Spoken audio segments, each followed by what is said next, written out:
গোষ্ঠীকন্দল বর্তমান সময় দাঁড়িয়ে শাসক দল ভারতীয় জনতা পার্টির মধ্যে একেবারে ঘিরে ধরেছে। একের পর এক সমস্যা তৈরি হচ্ছে দলীয় নেতৃত্ব থেকে শুরু করে পঞ্চায়েত স্তর পর্যন্ত।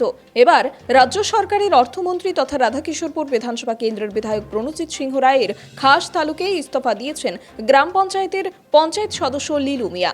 জানা যায়, শুক্রবার সকাল 11টা নাগাদ টেপানিয়া আরডি ব্লকে গিয়ে পঞ্চায়েতের মেম্বারের পদ থেকে পদত্যাগপত্র জমা করে দিয়েছেন তিনি। এই নিয়ে লিলু মিয়া আমাদের সংবাদ প্রতিনিধিকে এক সাক্ষাৎকারে জানান, বাম সরকার যখন ত্রিপুরায় ক্ষমতায় ছিলেন তখন 31 রাধাকিশোরপুর বিধানসভা কেন্দ্রের 1 নং বুথে সে সময় বিজেপির বুথ অফিস এলাকায় ছিল, কিন্তু বর্তমানে সরকার ক্ষমতা থাকার পরেও এখন আর এলাকার মধ্যে নেই কোনো বুথ অফিস। বর্তমান সময়ে জঙ্গলে পরিণত হয়েছে বুথ অফিসের জায়গাটি। শালগড়া পঞ্চায়েতের 2 নং ওয়ার্ডের পঞ্চায়েত সদস্য হওয়ার পরেও এলাকাবাসীদের জন্য কোনো ধরনের কাজ করা সম্ভব হচ্ছে না বলে জানান লিলু। পঞ্চায়েতের ওয়ার্ড মেম্বার লিলু মিয়া আরও জানান, তিনি বেনিফিশিয়ারি হিসেবে 15 গন্ডা জায়গার মধ্যে পুকুর খনন করার জন্য আবেদন করা হয়েছিল, কিন্তু 3 বছর অতিক্রান্ত হয়ে গেলেও এখনো পর্যন্ত পুকুর খনন করা সম্ভব হয়নি। মা তাহিরা বিবির নামে মাছের পোনা বরাদ্দ করা হয়েছে, কিন্তু শাসক দলের ওয়ার্ড মেম্বার লিলু মিয়া জানান যে জায়গায় তার ব্যক্তিগত কোনো পুকুর নেই, তাহলে কিভাবে তার মায়ের নামে 2500 মাছের পোনা বরাদ্দ করা হলো। 3 থেকে 4 জন এলাকার লোকের জন্য বিজেপি দলের অস্তিত্ব শেষ হচ্ছে শালগড়া এলাকায়, ক্ষোভের সাথে জানান লিলু। পাশাপাশি লিলু আরও জানান, তিনি একজন পাম্প ওয়াটার, কিন্তু গত 1 মাস 9 দিন ধরে এলাকার মধ্যে নেই পানীয় জলের কোনো ব্যবস্থা। শাসক দলের ওয়ার্ড মেম্বার বরাবর পানীয় জল দপ্তরে এই বিষয়টি জানিয়েছেন, কিন্তু কোনো সুরাহা হয়নি এখনো পর্যন্ত। এলাকার গ্রামবাসীরা শাসক দলের এ ধরনের কর্মকাণ্ডকে কেন্দ্র করে ব্যাপক ক্ষোভ উগরে দিচ্ছে শালগড়া পঞ্চায়েতের ওয়ার্ড মেম্বারের ওপর। পাশাপাশি লিলু মিয়ার মা গোটা ঘটনার সত্যতা স্বীকার করেন। শাসক দল বিজেপির এ ধরনের অনুন্নয়নের যে চিত্র তৈরি করে রেখেছে তা শালগড়া পঞ্চায়েতের প্রধান থেকে শুরু করে স্থানীয় নেতৃত্ব এবং টেপানিয়া পঞ্চায়েত সমিতির চেয়ারপারসন পর্যন্ত মুখ খুলতে নারাজ। মুখে কুলু পেটেছে প্রতিটি নেতৃত্ব। প্রকাশ্যে একের পর এক শাসক দল বিজেপি পরিচালিত শালগড়া পঞ্চায়েতের ওয়ার্ড মেম্বার লিলু মিয়া।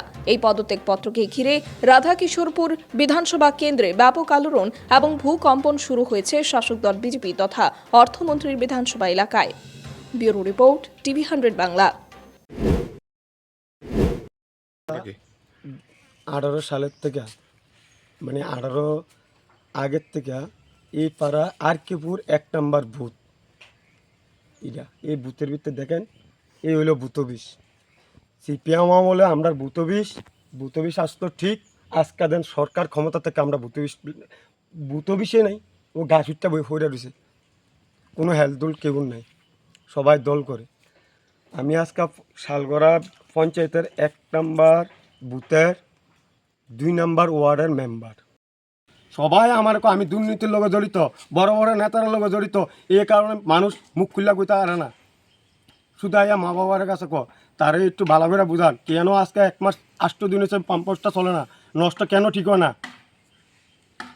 যা কিছু আইয়ে আমি কাগজ জমা দিই, এমনি কাগজ হয়ে যা উল্টা আমি দিলাম 15 ঘন্টা থাকার নামে, আর ওই যা মার নামে বেনিফিশিয়ারি ওই ফোন আইয়া পড়ে। এটাকে আমি মানলাম নি, সাধারণ মানুষ আমার বোয়া বাধ্য করে।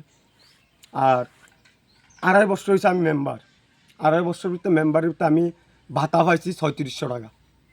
আমি কালকে আমার এই পাড়ার ভিতরে 86 পরিবার আছে, সবাই লিয়া বসি, শুধু 3 পরিবার বাদে যারা কট্টরপন্থী সঞ্জিত দাস সিপিএমের নেতা, হেরার আমি কইছি না, হেরা কইলেও হেরা আইতো না, হেরা ভোট দিত না। এই 83 পরিবারের ভিতরে সবাই লিয়া আমি বসি। টাকা চালায় ওয়াগাত আছে কাম করে, তো এই সময়তে ট্রাক্টর গাড়ি বানা যা আর মানুষে কিতা করে আমার নাম দিয়া, আমার পুষ্কুনি হয়েছে না, আমার নাম দিয়া পুষ্কুনি টেহা মাছ তুললা মাছের দিয়া লাগে, আমরা একটা সবাই শো না। তো এই অঙ্কা যদি মাছে আমরা গালাগালি করে, আমরা এটা খাইলে আমরা হিরা খাইয়া লাই, তো আমার মতো বলবা আমার মতো আমরা কইছি বাবুরে আমার ইয়ার দরকার নাই। হ্যাঁ, পদত্যাগ অলরেডি জমা দিয়ে আইছি। কোথায় দিয়েছেন? কপি আছে টেপানিয়া ব্লকে, রিসিভ কপি আমার কাছে আছে। আমি রিসিভ কপিটা কোন পঞ্চায়েতের আপনি? শালগড়া পঞ্চায়েতে আরকেপুর 1 নম্বর বুথ 2 নম্বর ওয়ার্ডের মেম্বার আমি।